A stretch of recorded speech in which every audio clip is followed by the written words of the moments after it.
بسم اللہ الرحمن الرحیم۔ یوٹیوب چینل انٹرسٹنگ سٹوری کے معزز ناظرین کو السلام علیکم ورحمۃ اللہ وبرکاتہ۔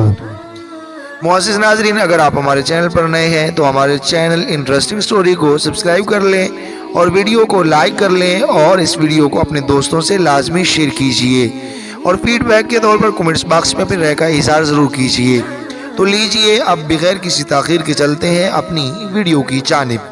اس ایپیسوڈ میں آپ دیکھیں گے کہ تناوش کے گھر سے کبیر دادا نکاح کرنے کے بعد جب جا رہے ہیں تو طرح طرح کی کالیں آتی ہیں، لوگ بلاتے ہیں۔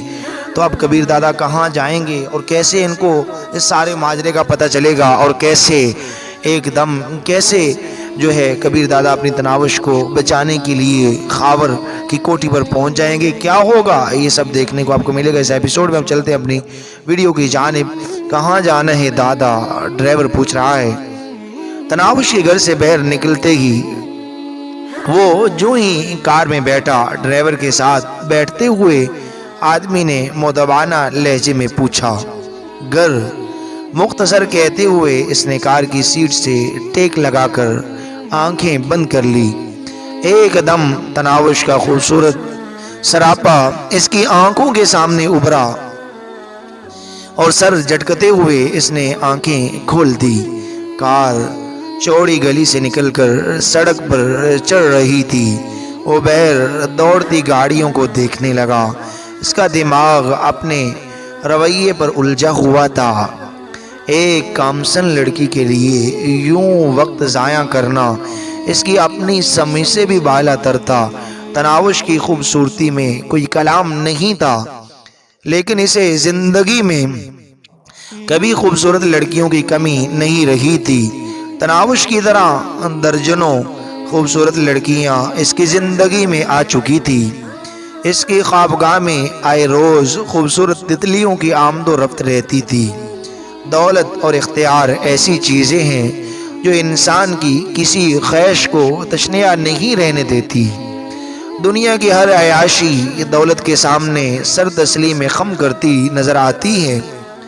وہ تو ایسا آدمی تھا کہ کسی لڑکی پر دل آ جانے پر اسے ہر قیمت پر اپنی خوابگاہ کی زینت بنا سکتا تھا، لیکن اس کا مزاج ایسا نہیں تھا۔ اس نے کبھی کسی عورت کو اٹھانے کا جرم نہیں کیا تھا۔ خود اس کے گھروں میں ایسی کئی خوبصورت لڑکیاں موجود تھیں جو اس کے اشارے آبرو کی منتظر رہتی۔ فلموں اور ڈراموں کی کئی اداکاریں بھی اس کی دولت اور دوست کے روب میں آ کر اسے نواز چکی تھی۔ اس کے باوجود نہ جانے تناوش میں ایسی کون سی بات تھی کہ وہ ایسی بے وقوفی کا ارتکاب کر بیٹھا تھا۔ سب سے بڑھ کر اسے نکاح پڑھوانے پر حیرانی ہو رہی تھی۔ کوئی بات نہیں ہے، 1-2 دن بعد طلاق دے دوں گا، وہ خود کو تسلی دینے لگا۔ اچانک موبائل فون کی گھنٹی نے اسے خیالات کی دنیا سے باہر نکالا۔ موبائل فون کی اسکرین پر نظریں دوڑاتے ہی اس نے اٹینڈنگ بٹن دبا کر فون کان سے لگا لیا۔ ہیلو، اس کے لہجے میں حیرانی کا عنصر نمایاں تھا۔ یقیناً وہ اس وقت کسی ایسی کال کی توقع نہیں کر رہا تھا۔ کبیر دادا، آپ سے ضروری بات کرنا تھی۔ دوسری جانب ابھرنے والی آواز میں مؤدبانہ جھجک کی بجائے بے تکلفی اور ہمسری کی کھنک شامل تھی۔ ابھی؟ کبیر دادا کا انداز جان چھڑانے والا تھا۔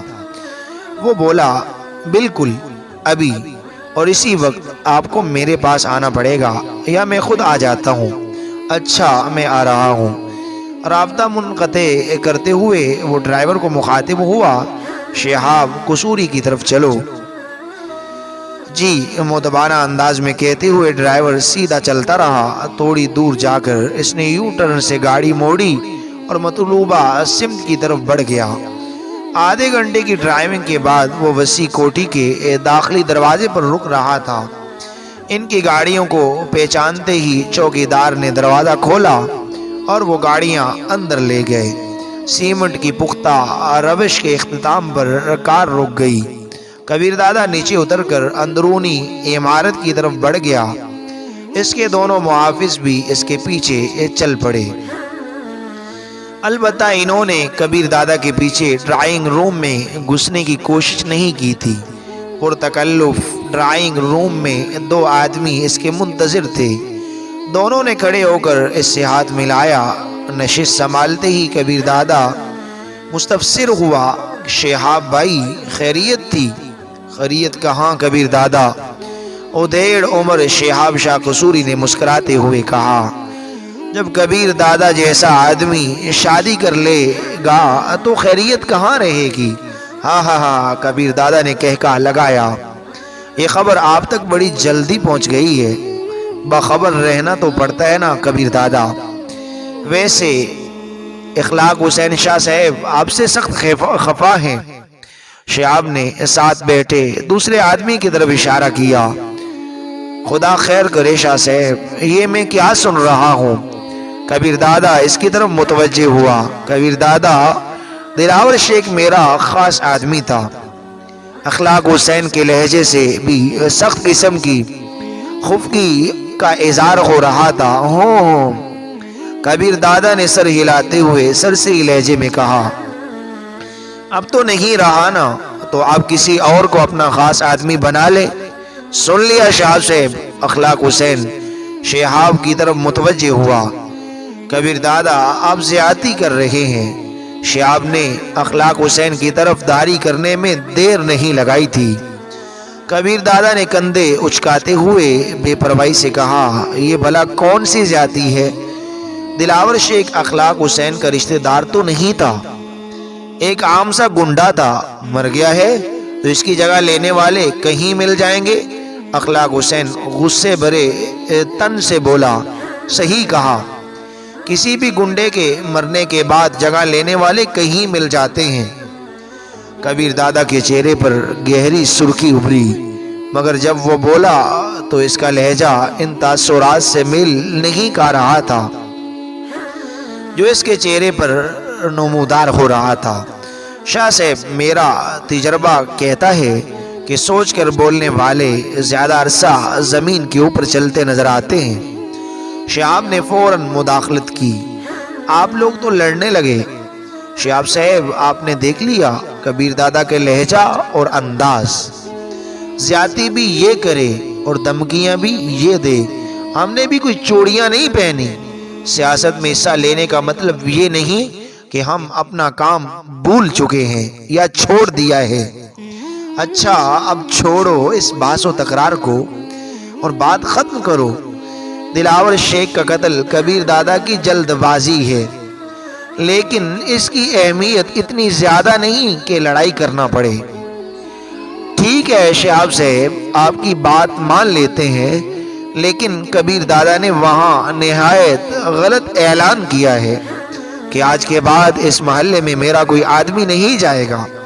شہاب کبیر دادا کو مخاطب ہوا، یقیناً اس بارے میں آپ کچھ سوچیں گے۔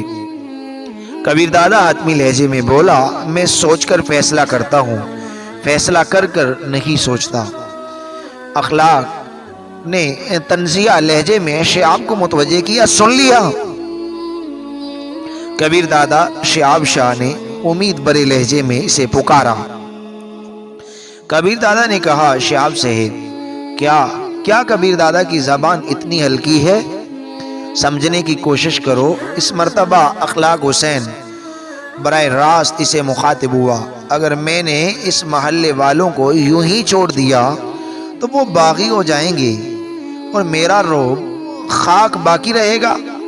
چند گرانوں سے کوئی فرق نہیں پڑتا۔ کبیر دادا اپنی زبان سے پھرنے کے لیے تیار نہیں تھا۔ شہاب صاحب، اب مجھ سے گلہ نہ کرنا، اخلاق حسین خفگی بھرے لہجے میں کہتے ہوئے وہاں سے جانے لگا۔ بات تو سنو۔ شہاب نے اسے روکنے کی کوشش کی، مگر اخلاق حسین سنی نہ انسنی کرتا ہوا وہاں سے نکل گیا۔ شہاب نے افسوس بھرے انداز میں سر ہلایا، یہ اچھا نہیں ہوا۔ صحیح کہہ رہے ہیں آپ۔ کبیر دادا نے اس بات میں سر ہلایا، غریب MNA اور ایک گینگ کا سربراہ بے موت مارا جائے گا۔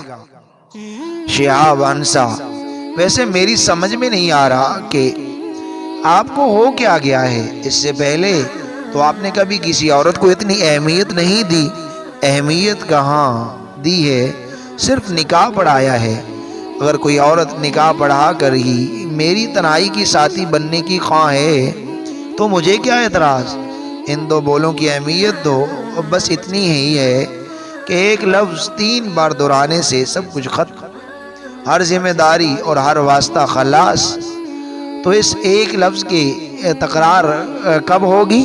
وہ مسکرایا۔ کبیر دادا کے 1 گھنٹے کی قیمت اتنی کم نہیں کہ 2-3 دن میں اس کی قیمت وصول ہو جائے۔